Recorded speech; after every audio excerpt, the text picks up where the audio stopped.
기도하겠습니다. 하나님 아버지, 근래 들어 튀르키예, 터키에서 큰 지진이 발생했습니다. 이것이 잘 마무리되게 하시고 또 구출하는 이런 일들이 잘 진행될 수 있도록 은혜를 더하여 주옵소서. 그러나 지진은 하나님이 성경의 선자를 통하여 또 사도들을 통하여 예언한 말씀처럼 주님의 이 땅에 오심이 가까워짐으로 일어나는 징조들인 줄을 압니다.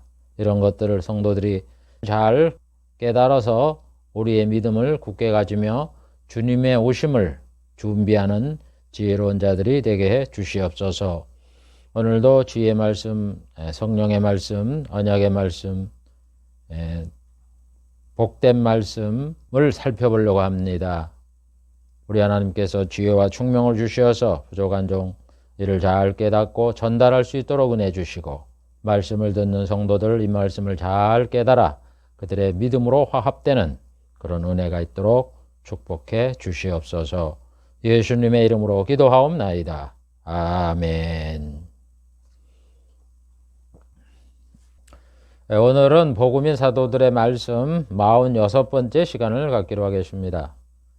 사도들이 하신 말씀이 많은데 세 번째 언약에 대한 말씀 35번째 시간입니다. 언약에도 여러 가지 종류가 있는데 8번째 선자의 예언에 대해서 14번째 시간을 갖기로 하겠습니다. 선자의 예언에 대해서 지금까지 마태, 마가, 누가, 요한 그리고 5번째 베드로를 살펴보고 있는데 5번째 베드로가 해석한 선자 예언 5번째 시간을 갖기로 하겠습니다.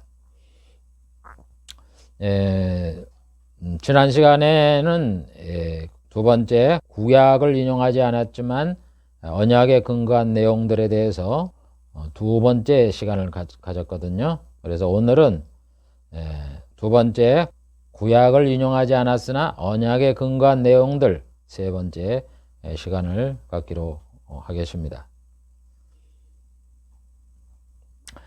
작은 두 번째 예수님. 베드로는 구약의 선자들이 예언한 구약의 성경을 인용하지 않았지만 언약에 근거해서 예수님이 이런 분이다 하는 것을 말씀을 했습니다. 그래서 그 내용들을 살펴보겠습니다. 주이시며 그리스도이심. 베드로는 하나님이 예수님을 주와 그리스도가 되게 하셨다 이렇게 말씀을 했습니다. 사도행전 2장 26절. 그런즉 이스라엘 온 집이 정령할지니 너희가 십자가에 못 박은 이 예수를 하나님이 주와 그리스도가 되게 하셨다 이렇게 말씀했습니다. 그러면서 사도행전 5장 42절에 보면 저희가 사도들을 말하는 거죠. 날마다 성전에 있든지 집에 있든지 예수는 그리스도라 가르치기와 전도하기를 쉬지 아니하였다. 그래서 사도들은 구약의 선자들이 주이며 그리스도다 하는 것을 선포를 했다 이런 얘기입니다. 주는 하나님이라는 뜻이죠. 하나님을 주라 그러죠. 거기에는 성부도 있고 성자도 있습니다. 그래서 우리가 구약의 주여 그러면 부담하고 성부라 그러지 말고 그 주가 성부인지 성자인지를 앞뒤의 문맥을 따져가면서 우리가 봐야 돼요. 그 다음에 그리스도라는 것은 하나님의 기름 부음을 받은 분이다 하는 그런 뜻입니다. 그래서 왜 베드로 사도가 예수님을 주와 그리스도라 이렇게 말씀을 했느냐? 구약에 보면 선자를 통해서 하나님이 예수님은 주 하나님이시고 또 그리스도다 이렇게 예언을 해놨다 이런 얘기입니다. 그래서 베드로가 예수님을 주와 그리스도라고 이렇게 말을 하는 겁니다. 이사야 9장 6절에 보면 하나님이 태어날 한 아기를 우리에게 주셨는데 그 아이가 누구라 그랬어요? 전능하신 하나님이다. 그러니까 성부를 가리키는 건 아니잖아요. 성부가 어디 이 세상에 아기로 태어났습니까? 아기로 태어난 하나님은 예수밖에 성자밖에 없잖아요. 그러니까 성자가 바로 하나님이다, 주다 하는 것을 우리에게 말씀한 겁니다. 그 다음에 시편 110편 1절에 보면은 다윗이 예수님을 보고 내 주 이렇게 고백을 하잖아요. 여호와께서 내 주에게 이르시되, 여호와도 하나님이죠. 내 주도 하나님이죠. 여호와께서 내주께. 그러니까 여기 성부와 성자를 가리키는 거죠. 그래서 베드로 사도들은 예수님을 주라 그러는 겁니다. 하나님이라 그러는 거예요. 그 다음에 다니엘을 보면은 그 기름 부음을 받은 자가 태어난다. 그 기름 부음을 받은 자가 없어진다 하고 다니엘서 9장 24절부터 26절에 기록을 하고 있잖아요. 그래서 그 기름 부음을 받은 자가 메시아라는 것으로 불리고 이스라엘 언어로 히브리어로 메시아라 그러는 거고 그것이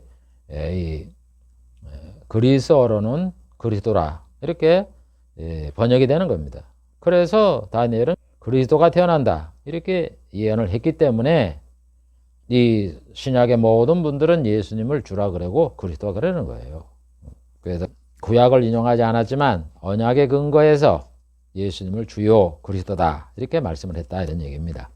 그 다음에 베드로와 사도들은 예수님을 임금과 구주다 이렇게 말을 했어요. 사도행전 5장 30절 31절 너희가 나무에 달려 죽인 예수를 우리 조상의 하나님이 살리시고 이스라엘로 회개케 하사 죄 사함을 얻게 하려고 그를 오른손으로 높여서 임금과 구주로 삼았다. 그래서 예수님이 바로 구주이시고 임금이시다. 그러면서 사도행전 5장 32절에 보면 우리는 이 일의 증인이다. 예수님이 죽은 가운데 부활하신 증인, 목격자다 이런 얘기입니다. 성령도 그러하다. 이렇게 아주 담대히 말씀을 하고 있는 겁니다. 그래서 이 베드로와 사도들이 예수님을 왜 임금이라 그러고 구주라 그러냐. 구약의 하나님이 선지자를 통해서 그렇게 예언을 해 놓았기 때문인 겁니다. 아까 시편 110편 1절에 말씀한 것처럼 다윗이 예언한 것처럼 여호와께서 내 주에게 말씀하시기를 내가 내 원수로 내 발등상 되기까지 너는 내 우편에 앉아있으라. 이렇게 성부 여호와 하나님이 내 우편에 앉아있을 주 성자잖아요.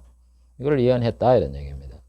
그래도 구주라고 고백을 하는 거고 그 다음에 왜 임금이라 그러냐. 아까 이사야 9장 6절에 보면 한 아기가 우리에게 낳았고 한 아들을 우리에게 주셨는데 하나님이 한 아기를 태어나게 했다는 거죠. 그래서 그는 정사를 메웠고 전능한 하나님이시고 평강의 왕이다. 평강의 왕이 뭐 왕 임금 아닙니까? 그래서 예수님을 임금이라 그러는 거예요. 이제 예수님이 이제 오셔서 다스리게 되는 거죠. 그 다음에 베드로는 예수님이 해 받는다는 예언대로 해를 받으셨다. 이렇게 증거를 합니다. 사도행전 3장 18절 그러나 하나님이 모든 선자의 입을 의탁하사 그리스도가 해 받을 것을 미리 알게 하신 것을 이렇게 이루었느니라. 미리 구약에는 예언을 해놓고 그 다음에 때가 되면 성취를 했다. 이렇게 베드로가 말씀을 하고 있는 거예요. 그래서 성경의 모든 이런 말씀들은 예언과 성취입니다. 그 대표적인 것이 이사야 53장에 보면은 예수님이 우리의 죄와 허물을 위하여 찔리시고 상하시고 죽으신다. 이렇게 예언을 해놨잖아요. 이사야 53장 8절 그가 곤욕과 신문을 당하고 끌려갔으니 그 세대 중에 누가 생각하기를 그가 산자의 땅에서 끊어지면 죽는 거죠. 마땅히 형벌받을 내 백성의 허물을 인함이라 하였으리요. 예수님이 죽은 것이 인간의 허물 때문에 죽었다 이런 얘기예요. 그래서 그 앞에 그러잖아요. 그가 찔리면 우리의 허물을 인하며 그가 상하면 우리의 죄악을 인함이라. 우리 대신 죽는다 이런 얘기입니다. 그 예언대로 예수님이 죽으셨다. 그거를 베드로가 선포를 하는 겁니다. 그 다음에 예수님이 나무에 달려 죽으셔서 우리의 죄를 담당하셨고 그로 인해서 의를 주셨다. 이렇게 말씀을 하고 있습니다. 베드로전서 2장 24절 친히 나무에 달려 그 몸으로 우리의 죄를 담당하셨으니 이는 우리로 죄에 대하여 죽고 의에 대해서 살게 하려 하심이라. 예수님이 죽으셨기 때문에 우리 대신 죄 없이 죽으셨기 때문에 누구든지 예수를 믿으면 우리의 죄가 용서가 되는 거예요. 왜? 예수님이 죽으셨으니까. 이제 예수님과 나는 영적으로 한 몸이 되는 거예요. 그러니까 죄값을 받았잖아요. 그 선악과를 먹으면 죽으리라 그래서 죽었잖아 예수님이. 죽은 게 내가 죽은 게 되는 거예요. 그래도 아담이 범죄하여 선악과를 먹음으로 모든 사람에게 다 죄인된 이거를 하나님이 없애주는 거예요. 그리고 이제는 의롭다고 인정을 해주는 거예요. 그래서 예수님이 죽으심으로 우리는 의를 얻게 된다. 그 원리가 여기에 나오는 겁니다. 그래서 하나님께서는 예수님이 우리의 죄를 담당하시고 의를 주신다라는 거를 약속했을 뿐만 아니라 나무에 달려 죽으실 것까지 약속을 했어요. 모세한테 율법을 주시면서 뭐라 그랬어요? 신명기 21장 23절 시체를 나무에 밤새도록 두지 말고 당일에 장사하여 내가 너한테 기업으로 주는 땅을 더럽히지 말라 그러면서 나무에 달린 자는 하나님께 저주를 받았음이니라. 이스라엘 백성 중에 죄를 범해 갖고 만약에 나무에 다는 이런 벌을 내리면 그 사람이 죽은 다음에 얼른 당일에 장사라는 거예요. 그래서 이걸 매달아 놓고서 막 이렇게 해서 땅을 더럽히게 하지 말라는 거예요. 그래서 이스라엘 백성들은 아예 나무에 사람을 달지를 않았어요. 저주받은 자라. 저주받았다는 것은 이스라엘 백성이 더 끊어지는 거예요. 죽어서도. 여러분 우리가 죽어서도 그 이스라엘 백성이다 이렇게 돼야지 이스라엘 백성이 더 끊어졌다는 건 완전히 끝난 거 아니에요. 그럼 그 후손들은 어떻게 되겠어요? 그래서 이스라엘 사람들은요 절대 성경을 보면 나무에 매달지를 않습니다. 그래서 하나님께서는 그 나무에 달린 자를 있으면 혹시 달게 되면은 그를 당일에 장사를 하라 이렇게 만들어 주시면서 왜 나무에 달린 자는 저주를 받았기 때문이다 이렇게 하나님이 명령을 세워놨는데 그것이 유일하게 적용된 사람이 이스라엘 백성 중에 예수님이 한 분밖에 없다. 그러니까 예수님을 위해서 율법을 만들어 놓은 거예요 다. 그래서 보세요. 예수님이 나무에 달리잖아요. 왜 나무에 달리냐? 성경이 예언했기 때문에. 나무에 달린 자가 저주를 받았다. 예수님이 우리의 죄 때문에 하나님 앞에 저주를 받았잖아요. 왜냐하면 하나님이 율법을 다 지키지 않으면 너희는 저주를 받는다 그랬으니까 이스라엘 백성이 율법을 못 지킴으로 인하여 저주를 받잖아요. 그걸 예수님이 그 저주를 받았잖아요. 그러니까 율법을 받은 사람들은 율법을 지켜서 저주받을 것이 작정되는 거예요. 여러분 저주라 그래갖고는 뭐 망하고 죽고 뭐 여기서 끝나는 줄 알았어요? 지옥 형벌이 있단 말이에요. 지옥 형벌. 죽으리라 그랬으니까 둘째 사망까지 포함된 약속이란 말입니다. 아직까지 둘째 사망이 남아있잖아요. 그래서 예수님을 믿으면 둘째 사망을 면하게 해주는 거예요. 그래서 예수님이 저주를 받았기 때문에 우리가 예수를 믿으면 영적으로 예수님과 나가 하나가 되니까 저주를 받았잖아요. 예수님의 저주가 우리에게 유효하잖아요. 그러니까 나는 죄인이지만 나 예수를 믿으면 예수님의 그 때문에 의인이 되잖아요. 그래도 예수님이 나무에 달렸는데 나무에 달린 걸 성경에 예언해놨다는 얘기예요. 그래서 나무에 달린 자마다 하나님의 저주를 받았다. 그래도 예수님이 저주를 받잖아요. 우리 대신 하나님의 저주를 받잖아요. 그래서 나무에 달린단 말이에요. 나무에 달린 게 십자가야. 그래서 그 십자가가 이스라엘 백성은 나무에 안 달기 때문에 하나님이 로마를 이용해서 로마에 있는 법을 이용을 해서 로마 나라에 예수님을 총독한테 고발을 하게 해갖고 말이죠. 예수님을 로마 형벌에 의해서 십자가에 못 박혀 돌아가시도록 이렇게 역사를 하는 거예요. 그래서 예수님이 십자가에 달렸어요. 그런데 이 율법에 뭐라 그랬어요? 시체를 나무에 밤새도록 두지 말고 당일에 장사하라. 그래서 예수님이 죽으신 저녁에 아리마대 요셉이라는 예수님을 믿는 이 제자가 그 총독한테 찾아가서 시체를 달라 이렇게 하는 거예요. 그리고 당일에 장사하잖아요. 자기 묘에다가. 이게 이렇게 성경에 이 예언들이 참 기가 막히게 성취가 되는 거예요. 그래 그걸 보고 예수를 믿는 거지. 하나님 말씀대로 되니까.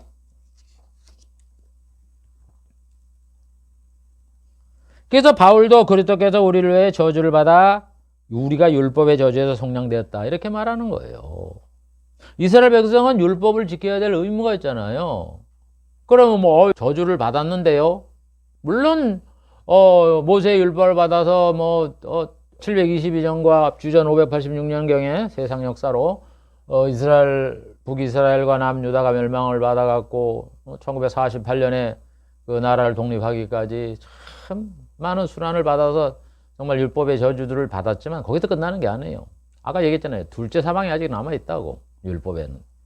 율법을 다 못 지키면 하나님의 벌을 받게 되는 거예요. 그럼 하나님의 벌 받는 게 뭐 육신적인 이 세상에서 받는 벌에서 끝납니까? 지옥 형벌이 남아있잖아요. 심판. 그래서 그 심판에서 저주에서 사도 바울은 우리를 속량했다. 이렇게 말을 하는 거예요.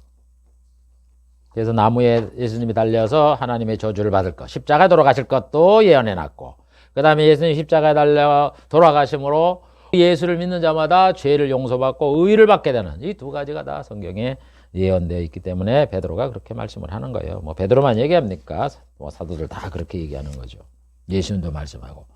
그 다음에 베드로는 그리스도의 의를 힘입어 믿음으로 살게 된다. 예수님의 의를 받아서 예수님이 우리에게 의를 실현시켰잖아요. 십자가에 못 박혀 죽으셨잖아요. 그래서 그 예수를 믿으면 우리가 살게 되는 이런 은혜를 받게 된다 이런 얘기입니다. 베드로서 1장 1절 예수 그리스도의 종과 사도인 베드로는 우리 하나님과 예수 그리스도의 의를 힘입어 동일하게 보배로운 믿음을 우리와 같이 받은 자에게 편지한다. 베드로는 베드로후서를 쓰면서 성도들한테 편지를 보내면서 너희 성도들이나 나나 똑같이 예수님의 의를 힘입어서 믿음으로 우리가 성도가 됐다. 동일한 성도가 됐다. 이렇게 말씀을 하게 되는 겁니다. 다 믿음을 받게 됐다. 믿음을 가져서 우리가 살게 되었다. 이렇게 말씀을 하는 거예요. 그래서 여러분 예수를 믿으면 의를 받게 되는 거예요. 예수를 믿으면 믿음을 통해서 의를 우리가 획득하게 된다 이런 얘기입니다. 그래서 구약에 보면은 이 믿음으로 의인이 된다는 이런 얘기, 또 의인은 살게 된다는 이런 약속이 많아요. 노아 보세요. 노아의 사적은 이러하니라. 노아는 의인이요 당세 완전한 자라. 여러분 노아의 홍수에서 구원받은 사람이 누구예요? 노아 가족이잖아요. 그 사람이 뭐 때문에 구원받은 거예요? 의인 때문에. 의인은 구원받는다 이런 얘기입니다. 그러니까 우리가 예수를 믿으면 죄를 용서받고 의인이 되면 영생을 얻는 거예요. 지옥에 안 가는 거예요.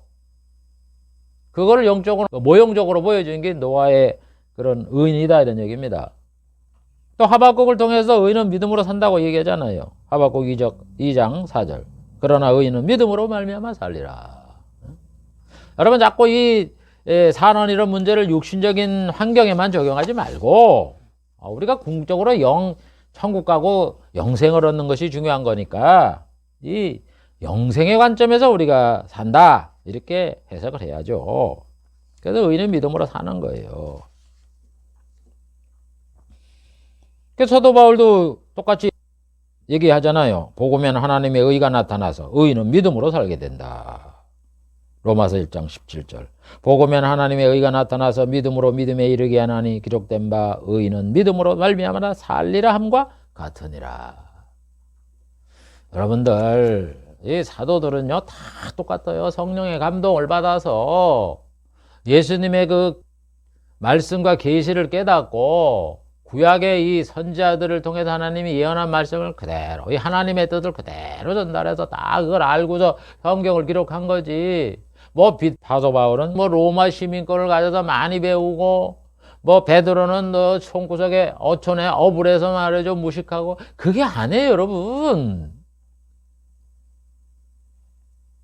다 똑같이 성령이 충만해서 성령이 지혜형 아니에요. 성령이 많은데 사람 지혜 가지고 성령 임한 자의 지혜를 따라가요?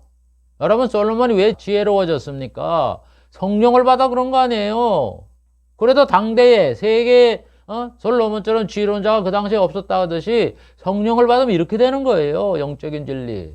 그런데 사도들은 뭐 무식한 어부의 사람이다. 2000년 전에 학문이 요즘에 비교될 수가 있느냐. 그러니까 난 이 사람들이 하나님의 이 성경을 말이죠. 이렇게 해석하는 건 잘못이다 하면서 자기가 무슨 독불장군처럼 새로운 걸 발견한 것처럼 딴소리를 하는 삐뚤어진 신앙을 가진 이런 목사들이나 이런 신학자들을 조심해야 돼요. 어디 감히 하나님의 지혜를 갖다가 자기가 마음대로 사사로이 해석을 하고 사람을 그릇된 길로 인도하는 겁니까? 그런 거 우리 성도들 조심해야 돼요.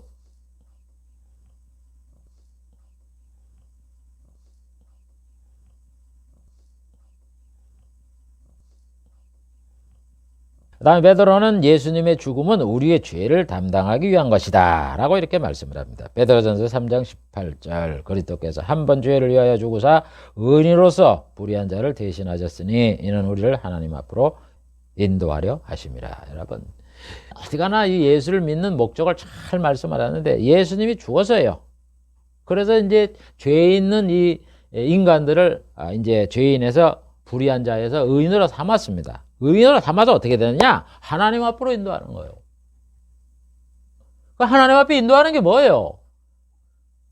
지금 우리가 아직 예수님도 하나님도 안 보이고 그러니까 그냥 교회 나와서 우리 마음이 하나님을 섬기고 예배 드리는 걸 하나님 앞에 인도한 거다. 그래, 틀린 건 아니에요. 맞아요. 그러나 거기서 끝납니까? 종착이 그거예요? 하나님 보지도 못하고 하나님과 같이 사는 건 하나 얼굴을 보면서 천국에서 그게 우리의 가야 될 믿음의 결국이라고요. 결국. 그것까지 생각을 해야죠. 그냥 우리가 죄 용서받고 교회 나와서 뭐 하나님은 안 보이지만 뭐 마음으로는 믿고 계신다 그러니까 뭐 믿고 하나님 기도 들어주고 이래서 이 세상에서 그냥 하나님 앞에 그냥 응답받고 이렇게 잘 먹고 잘 입고 잘 살려고 하는 여기서 끝나는 이런 신앙이 아니다 이런 얘기입니다. 우리가 예수님이 오셔서 천국을 건설하고 신천신지에서 우리 성부의 얼굴을 보고 영생 복락을 누리며 같이 사는 그때까지를 우리가 하나님 앞에 인도하는 길이지. 지금 인도가 됐습니까 이제? 여기 인도한다는 말이 하나님 앞으로 인도한다는 말이 그 말이에요?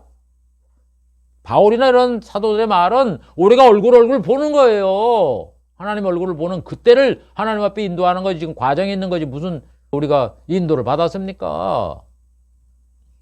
신앙의 종착점은 천국이고 하나님의 얼굴을 뵙는 거고 하나님과 대화를 하는 거고 이런 거를 말하는 거예요. 그래서 예수님의 죽음이 우리의 죄를 담당했다는 것이 구약에 보면 하나님이 엄청나게 이걸 밝혔어요. 이사야를 통해서 우리 대신 형벌 받는다 그랬잖아요. 아까 읽어봤잖아요. 이사야 53장 8절. 그가 산자의 땅에서 끊어지면 마땅히 형벌받을 내 허물을 인함이라. 12절에도 뭐라 그래요? 그가 자기 영혼을 버려 사망에 이르게 하면 자기 영혼을 버려 사망에 죽는다 이런 얘기예요. 자기 스스로 죽는다 이런 얘기입니다. 그가 죽는데 어떻게 사망에 이르게 되느냐? 그가 많은 사람의 죄를 지며 죄를 지었다 그러잖아요. 실제는 겉으로 보기에는 반역죄를 저질러서 로마 총독에게 재판을 받고서 죽은 것처럼 겉으로는 그러지만 실상은 많은 사람들의 죄값을 위하여 죄 없이 예수님이 돌아가셨다. 성경을 읽어보면 그렇게 우리가 판단할 수 있잖아요. 그걸 얘기하는 거예요. 그 다음에 베드로는 예수님이 부활했다고 말씀을 합니다. 베드로전서 1장 3절 아버지 하나님이 예수 그리스도를 죽은 자 가운데서 부활하게 하심으로 우리를 거듭나게 하사 산 소망이 있게 한다. 여러분 예수님이 부활한 그 사건을 통해서 그를 믿으면 우리에게 소망이 있는 거예요. 그리고 성령이 임하는 거예요. 예수님이 부활하기 때문에 나도 부활한다 이런 얘기예요. 그래서 구약에 보면 다윗이 예언하잖아요. 시편 16편 10절 내 영혼을 음부에 버리지 아니하시며 주의 거룩한 자로 썩지 않게 하실 것입니다. 거룩한 자가 안 썩는다 이런 얘기. 죽어서 무덤 속에 갔다가 땅 속에 묻어도 안 썩는다 이런 얘기입니다. 그래서 예수님이 부활하셨잖아요. 그 다음에 베드로는 예수님이 하나님의 우편에 계신다고 이렇게 말을 합니다. 베드로전서 3장 22절 저는 하늘에 오르사 하나님 우편에 계신다. 그러면서 21절에도 하나님이 영원 전부터 거룩한 선자의 입을 의탁하사 말씀하신 바 만유를 회복할 때까지 하늘이 그를 마땅히 받아두리라.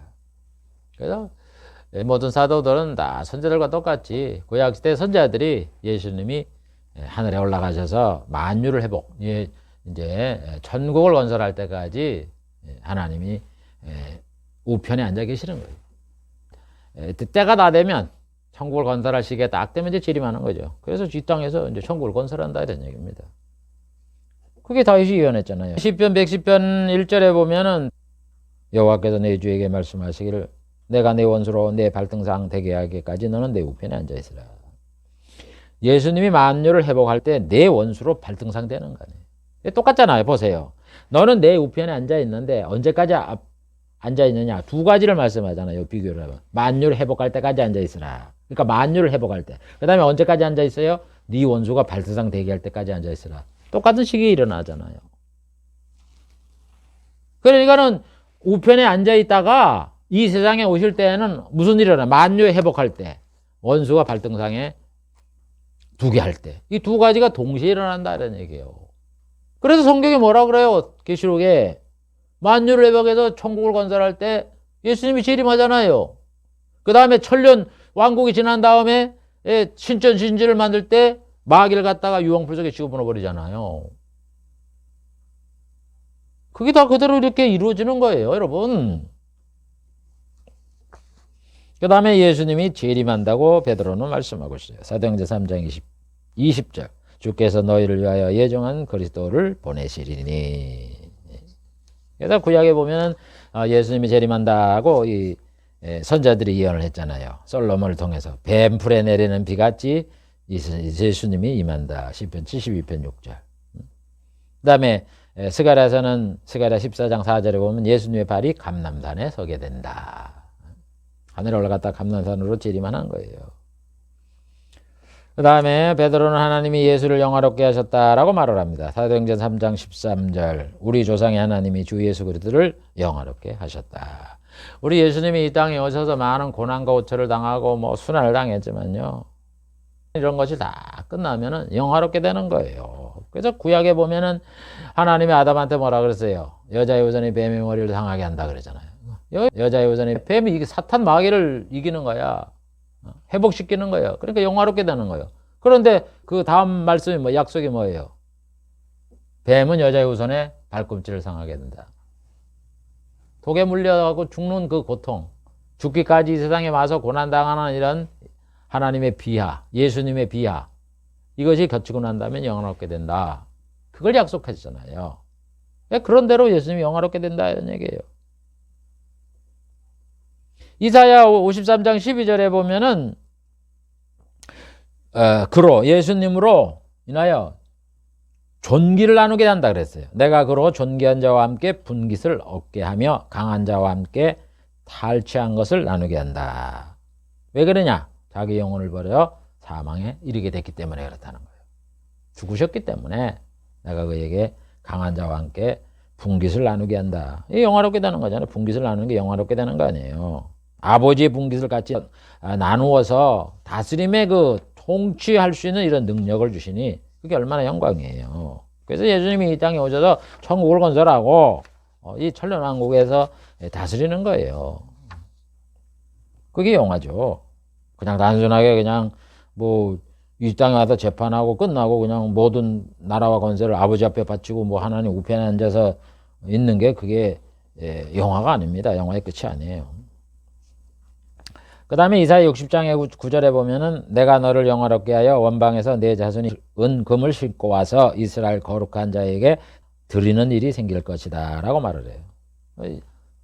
그러니까 예수님 앞에 이 사람들이 제물을 드리는 거예요. 헌물을 하는 거예요. 여러분 우리가 좀 천국 가면은 우리 예수님 앞에 무슨 보석 뭐 이런 그런 걸 안 드릴 것 같아요? 예수님 왕인데 왜 안 드립니까? 뭐 천국에는 뭐 안 먹고 안 입고 살아요? 여러분 천국은요 안 먹어도 우리가 죽지 않아요. 그렇다고 그런 거는 안 먹지는 않아요. 예수님 왜냐 내가 오면은 내가 너희와 함께 포도주를 마실 때까지 내가 안 먹는다고. 포도주를 마신다고 천국에 가서 마신단 말이에요.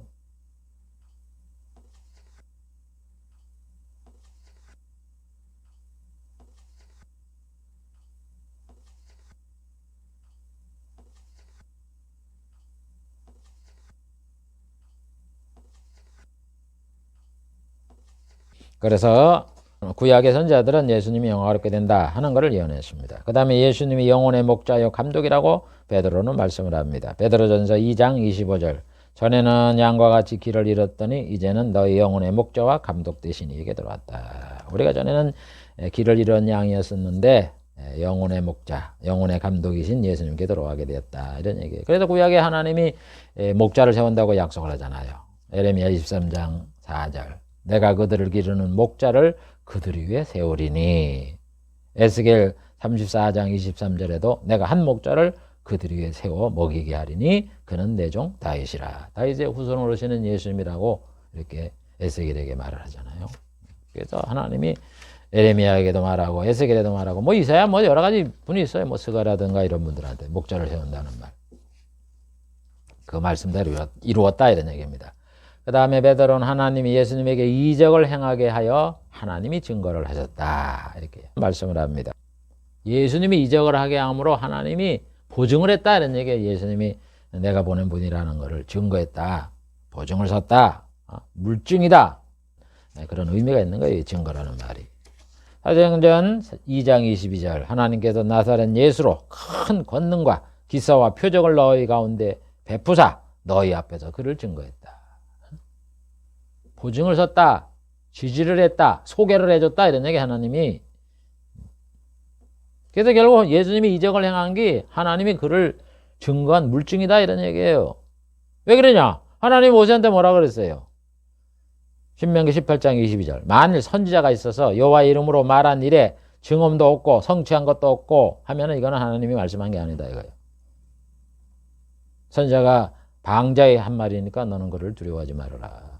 그러나 선지자가 있는데 여호와의 이름으로 이런 일이 일어난다 이렇게 말씀을 하면서 증언도 있고 성취함도 있으면 기적이 일어나면 그 분이 하나님이 보낸 거다 이런 얘기예요. 그래서 그 말은 하나님의 말씀이다 이런 얘기예요.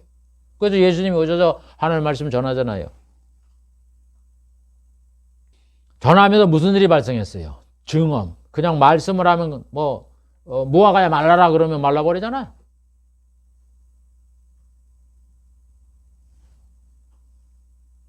오병이의 이적을 베풀고 죽은 자를 살리고 귀신아 떠나가라면 떠나가고 이런 이적이 행하잖아요. 그러면은 그 분이 하나님의 말씀이라고 전한 게 사실은 내 말이다 이거 하나님의 말이다 이런 얘기예요. 그러니까 하나님이 보낸 선지자다 이런 얘기예요. 그래서 하나님의 말을 전하는 사람이 중요한 게 아니라 그 말을 전하면서 기적이 따라야 된다 이런 얘기예요. 그래서 이 세상에도 하나님 말했다 하는 예수님 오기 전에도 많은 세계 종교인이 있었잖아요. 종교를 창시한 사람들한테 이적이 따랐습니까? 안 따르게 하는 거예요. 예수님만 따르게 한 거예요. 세계 종교사를 보면은 그렇게 해서 하나님이 이 예수님을 보증 쓰는 거예요. 증거하는 거야. 이적을 행하게 해서 지금 그 말씀을 하는 거예요. 만일 선자가 있어 여호와의 이름으로 말한 일에 증언도 없고 성취함도 없으면 여호와의 말씀하신 게 아니라고.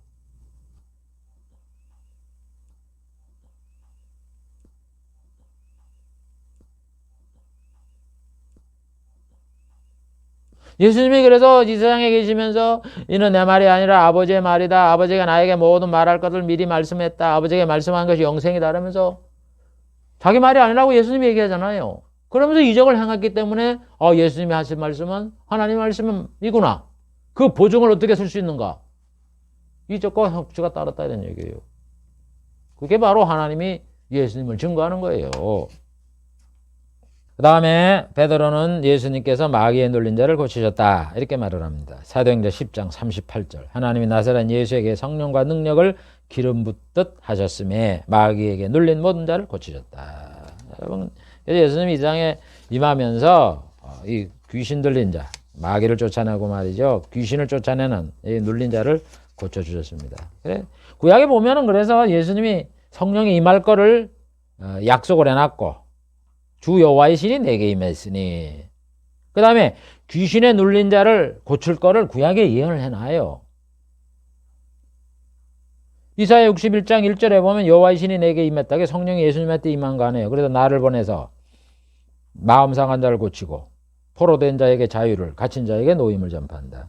여기서 포로된 자는 육적으로 포로된 자 그것만 얘기하는 게 아니에요. 영적으로 포로된 자. 우리가 하나님이 만든 하나님의 소유인데 아담이 범죄를 하고 우리가 다 마귀의 종이 됐잖아요. 그러니까 포로된 거예요. 우리가 영적으로. 눌린 자, 갇힌 자. 갇혀있어요. 우리 마귀에 갇혀있다고 영적으로. 그게 풀어주고 놓여주니까 마귀에서 벗어나는 거죠. 이게 육적으로 해석을 하면은 이런 세상적인 거지만 항상 이 성경은 영적인 해석을 해야죠. 영적인 거를 기준이죠. 왜? 영적인 일이 하나님의 일이니까. 하나님이 성경을 왜 기록을 했어요? 영적인 은혜를 주려고 하는 거지.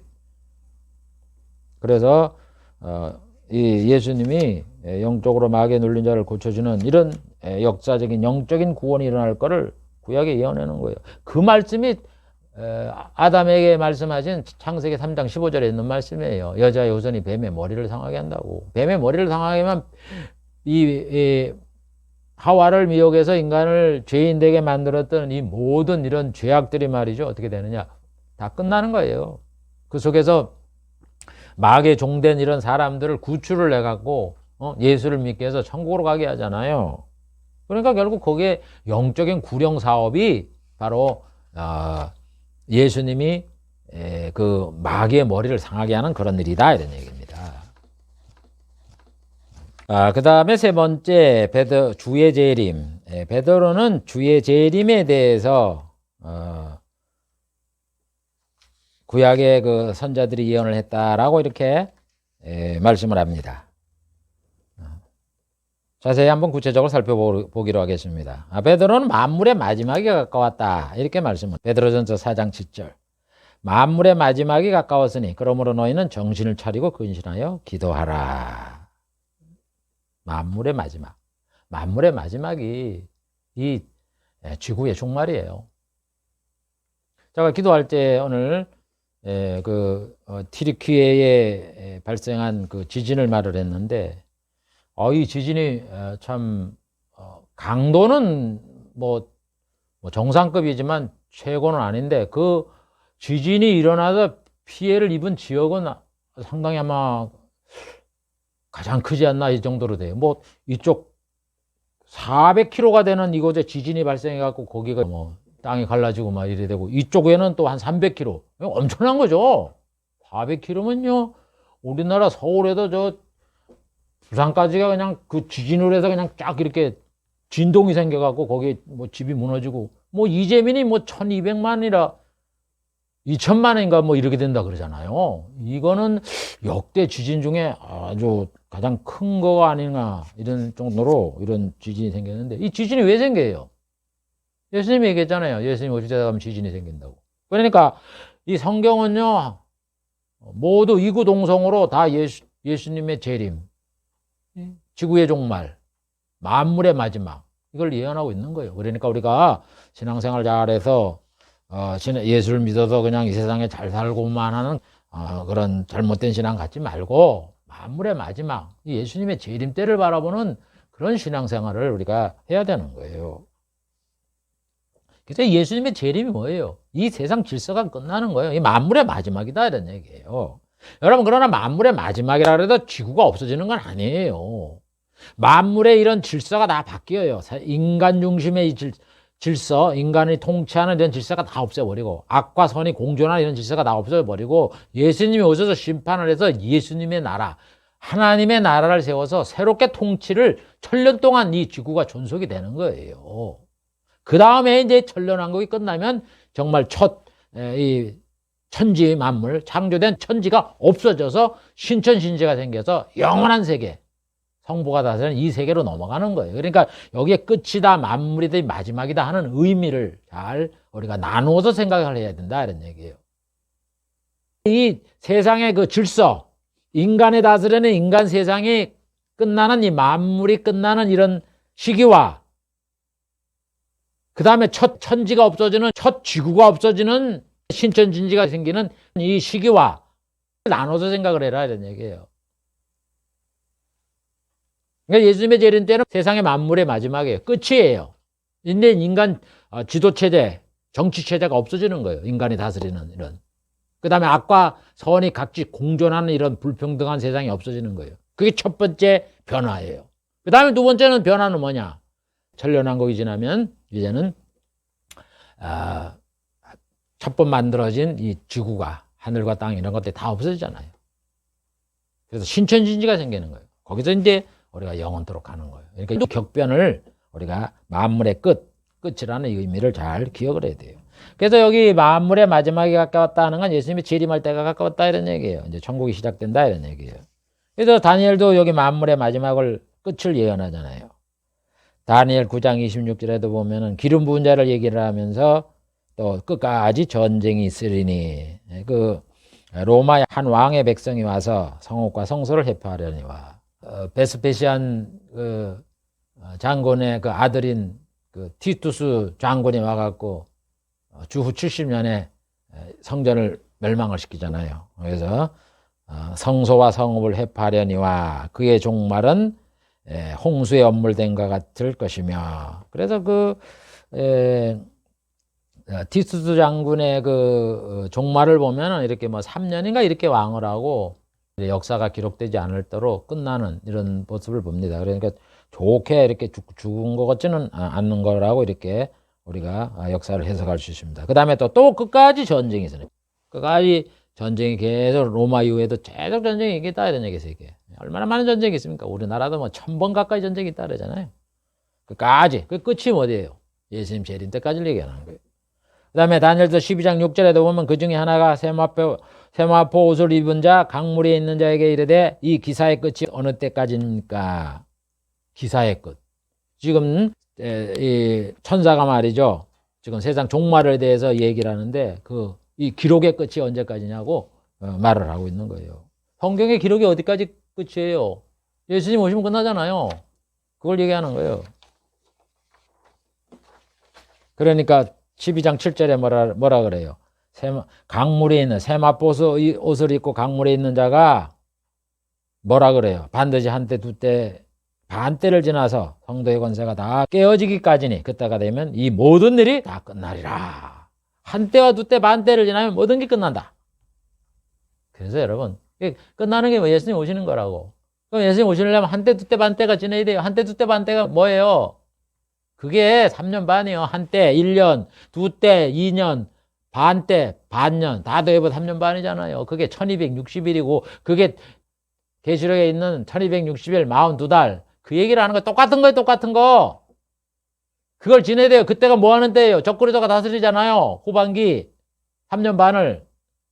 그래도 적그리스도의 다스림을 받은 다음에 천국에 들어가고 예수님이 오는 거지. 무슨 한때 두때 반때도 지나가기 전에 우리가 휴거된다 그런 소리를 합니까? 예수님이 오다 그런 소리래요. 그래서 여러분 예수님 끝. 이 세상 질서의 끝은 한때 두때 반때 대환란을 겪고 난 다음에 오시는 거예요. 왜 그게 끝이다 이런 얘기예요. 그 다음에 베드로는 예수님의 재림과 천지가 불살라진다 이렇게 말씀을 해요. 베드로서 3장 3절 말세에 기롱하는 자들이 와서 가로되 주의 강림하신다는 약속이 어디 있느냐. 그래서 그런 건 거짓말이고 만물이 처음 창조할 때와 같이 그냥 있다. 그래서 여러분 요즘 보면 예수님의 재림도 부인하잖아요. 뭐 예수님이 강림한다는 약속한다는 그런 게 있냐. 기술은 발달해 갖고 달나라로 왔다 갔다 하고 이러는데 뭘 그런 게 있느냐. 하늘과 땅은 불살라지냐. 말이 안 된다. 그래서 만물이 창조할 때까지 그냥 있다. 변한다니까요. 불에 타도 없어지고. 그래서 뭐라 그래요? 베드로서 3장 7절에 이제 하늘과 땅은 동일한 말씀으로 불사르기 위해서 간수된 바 되어 경건치 않은 사람들의 심판과 멸망의 달까지 보존하여 두신 것이라. 하늘과 땅은 동일한 말씀으로 불사르기 위해서 간수되었다. 여러분 이 지구에 큰 변혁이 생긴 게 노아 홍수잖아요. 그러면서 하나님이 노아한테 뭐라 그랬어요? 다시는 내가 물러서 세상을 멸하지 않겠다. 이 약속을 했단 말이에요. 그러니까 또 사람들이 뭐라 그러는 줄 아세요? 봐라. 이제는 앞으로는 하나님이 홍수로 이제는 세상을 멸하지 않겠다. 멸하지 않겠다의 말에 초점을 두는 거예요. 홍수로 멸하지 않겠다 하나님이 약속을 했죠. 근데 사람들이 멸하지 않겠다만 관심을 둬갖고 봐라. 노아한테 홍수로 멸하지 않겠다. 그러기 때문에 이 세상에 앞으로는 세상에 멸망받는 이런 일은 없다. 이렇게 주장을 한다고. 홍수로 안 하겠다고요. 다른 거로 하겠다는 얘기예요. 홍수로 안 하겠다고요. 불로 한다고요. 불로. 그 의미를 똑바로 잘 뉘앙스를 캐치를 해야죠. 아니 하나님이 물로서 세상을 멸하지 않겠다 이런 얘기. 그래서 노아 홍수 위에는 절대 이 세상에 국지적인 홍수는 있어도 전세가 노아 홍수처럼 멸망받는 그 일은 없을 거라고요. 왜 아직까지 안 생겼잖아요.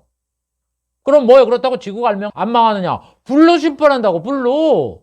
지금 그 얘기하는 거 아니에요? 하늘과 땅은 동일한 말씀으로 하나님의 말씀을 뭐예요? 지구를 멸한다 그랬더니 멸하는 거 아니에요? 불사르기 위해서 간주되었다. 그래서 계시록에 그 재앙이 일어나서 뭐 큰 불 붙는 산이 떨어지는 거고 재앙이 일어나는 거예요. 성경을 참 해석을 하더라도 참 희한하게 해요. 그래서 베드로후서 3장 10절에 뭐라 그래요? 주의 날이 도적같이 어리니 하늘이 큰 소리 떠나가고 체질이 뜨거운 불에 풀어지고 땅과 그 중에 있는 모든 일이 드러나리로다. 분명히 지구상에 불타는 이런 엄청난 불로 인해서 멸망받는 이 날을 지금 예언을 하고 있는데 어떻게 노아 홍수에 하나님이 홍수로는 물로서는 세상을 멸하지 않는다 그래서 그런 게 없다고 얘기를 해요. 그래서 여러분 이 지구가 뜨거운 불에 체질이 풀어지고 땅에 있는 것도 모든 것이 드러나고 하늘이 큰 소리 떠나고 제가 볼 때 이 장 베드로서 3장 10절은 신천신지를 말하는 거예요. 옛날에 천지는 다 없어지고 불에 타서 다 없어지고 소멸되는 거예요. 우리는 신천지를 옮기잖아요. 그걸 말하는 거예요. 그때가 한 번이고 그 다음에 예수님이 임할 때에 이 불에 의해서 우리가 심판을 당하잖아요. 악인이 멸망을 당하잖아요. 계시록에 예언한 것처럼. 그러니까 그거는 대환란인 거예요. 그러니까 대환란을 겪어서 완전히 지구는 다 없어지진 않지만 큰 불심판이 많은 거고 그 다음에 천년 지나서 이제 예수님의 천년왕국이 끝난 다음에 현 천지 하늘과 땅을 완전히 없애버리고 신천신지를 만들으니까 그때 또 불에 의해서 하는 거예요. 그 두 번째 얘기라는 거예요. 두 가지가 여기 있는 거예요. 여기에.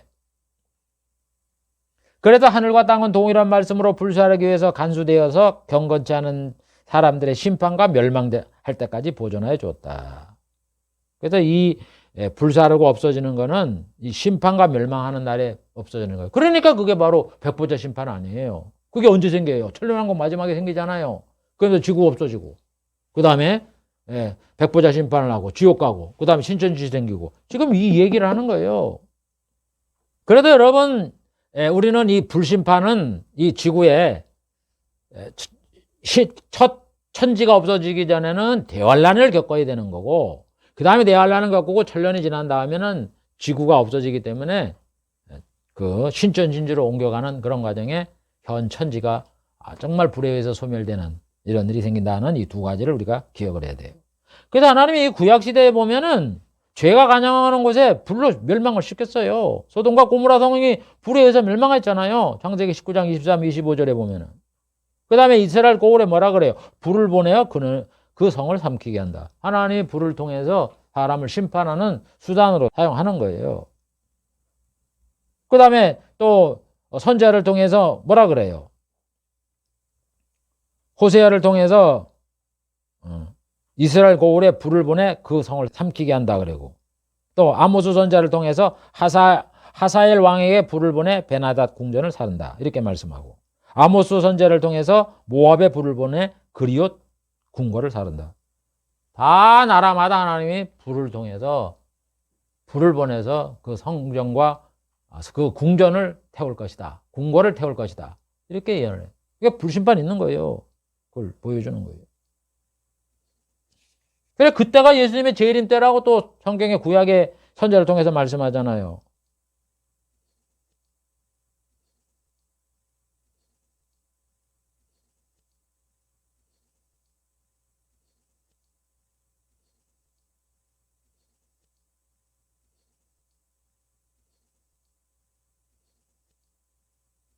그래서 솔로몬이 저는 뭐 뱀풀에 내리는 비같이 땅을 적치는 소낙비같이 임한다. 저는 예수님이잖아요.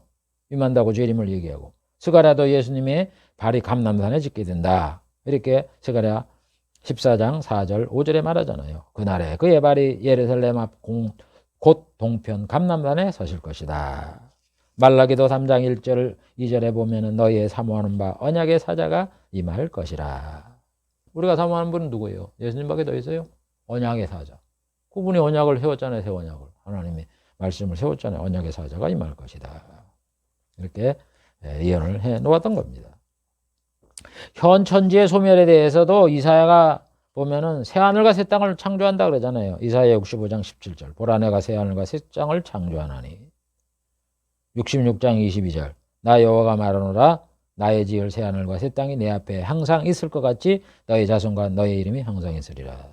여러분 이사야도 두 가지 천년왕국과 신천신지를 두 가지 말씀을 해요. 그러면서 새하늘과 새 땅, 이게 아까 얘기했잖아요. 그 베드로가 얘기한 것처럼 그날에는 하늘이 큰 소리로 떠나가고 체질이 뜨거운 불에 풀어지고 땅과 그 중에 모든 것이 드러난다. 이게 다 뭐 완전히 신천신지 아니에요. 그래서 말하는 거고 사도 요한도 처음 땅과 처음 하늘이 없어졌다 말하잖아요. 그게 다 똑같이 이사야도 이 새하늘과 새 땅을 얘기를 해요. 그건 신천신지를 말하는 거고. 그러면서 또 이 천년왕국 현 지구가 변해갖고 세워질 예수님이 다스리는 천년왕국을 말하잖아요. 사람의 수명이 뭐 나무와 같다 그래요. 뭐 100세 죽는 자가 아이겠다. 아니 우리 지금 우리가 살면서 100세 죽는 자가 아이라 그래요? 100세면 노인이죠. 그는 지금 우리 예수님이 오시기 전에 이 현 세상을 말하는 게 아니에요. 예수님 오신 다음에 변화된 이런 복락의 세계를 말하는 거예요. 사막이 변해서 그냥 풀이 나오게 하고 말이죠. 산꼭대기에도 여러분 화국이 맺히는 이건 분명한 복락의 세대잖아요. 예수님이 공의와 평강으로 다스리는 이런 나라. 그게 분명히 복락의 세계잖아요. 그래서 구약에 있는 이런 성도들도 다 복락의 세대를 예언을 하고 천년왕국과 이 또 신천신지를 얘기를 하고 그 다음에 또 예수님의 재림을 얘기를 하고 다 천지가 현 천지가 없어지고 새 하늘과 새 땅이 생긴다는 걸 다 구약에 하나님이 예언을 한 거를 신약의 사도들이 말을 하는 거고 예수님이 말씀하시는 거예요. 여러분 다 하나님의 말씀대로 이렇게 사람을 나눠서 그걸 똑같은 말을 이렇게 증거하게 하는 거다 이런 얘기입니다. 시간이 됐기 때문에 오늘 한 거를 정리하고 마치겠습니다. 오늘 베드로는 구약을 인용하지 않았지만 언약에 근거한 말씀들을 내용을 살펴봤는데 크게 예수님에 대해서 살펴봤고 두 번째 예수님의 재림에 대한 내용들을 살펴봤습니다. 그래서 예수님이 뭐 우리의 구주시고 죽으시고 부활하시고 승천하시고 재림하신다 하는 이런 내용을 구약의 선자를 말씀하셨고 그 말씀대로 예수님이 죽으셨고 또 구주시고 임금이시고 재림하시고 심판하시고 이렇게 할 거다 하는 것을 베드로가 상세하게 우리에게 말씀을 했던 겁니다. 그러므로 우리는 이런 믿음의 말씀, 약속의 말씀을 끝까지 지켜서 끝까지 승리하여 주님의 나라에 들어가는 알곡이 되시기를 주의 이름으로 축복을 드립니다. 기도하겠습니다.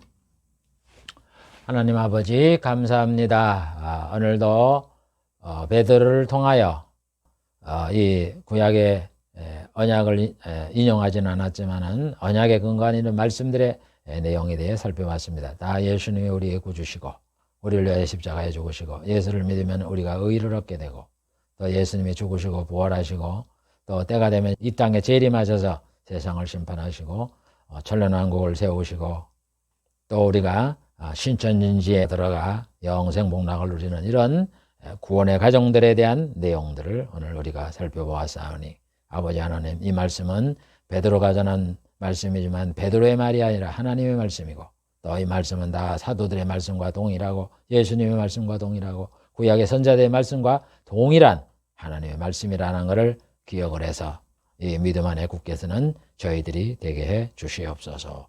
예수님의 이름으로 기도하옵나이다. 아멘.